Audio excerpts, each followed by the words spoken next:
Okay, so we're going to have a think about unit conversion, and I'm going to suggest a way of helping you remember when you're converting units whether you should be multiplying or dividing.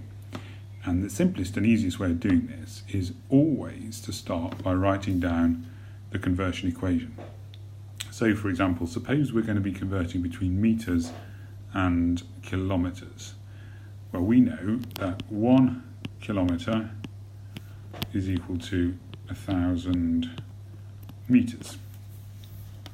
And what you can see from that is that if we're going from kilometers to meters, we've gone from 1 to 1,000. So we've multiplied by 1,000. And if we're going from meters back to kilometers, we've gone from 1,000 down to 1, so we've got to divide by 1,000. So keep that in mind, and let's see how it helps us when we're doing some examples. Suppose I've got to convert 2.68 kilometers into meters. Do I multiply or divide?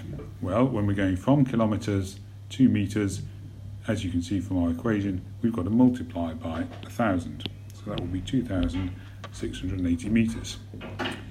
What about the other way? If I'm converting meters into kilometers, suppose I've got 346 meters and I want to convert it into kilometers.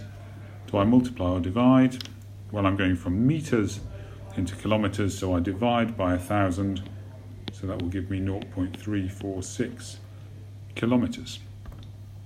And we can use exactly the same method if we're converting between millimeters and meters. 1 meter is equal to 1,000 millimeters. So if I'm going from meters to millimeters, I have to multiply by 1,000. And if I'm going from millimeters back to meters, I divide by 1,000. So again, let's do some examples. Suppose I've got to convert 580 millimeters into a certain number of meters. I'm going from millimeters to meters, so I divide by 1,000. So I get 0.580 meters. What about the other way around? Let's suppose I've got to convert 2.3 meters into a certain number of millimeters. I'm going from meters to millimeters. I have a quick look at my conversion equation. I need to multiply by 1,000, so that will give me 2,300. So that, in a nutshell, is a simple technique for doing unit conversions.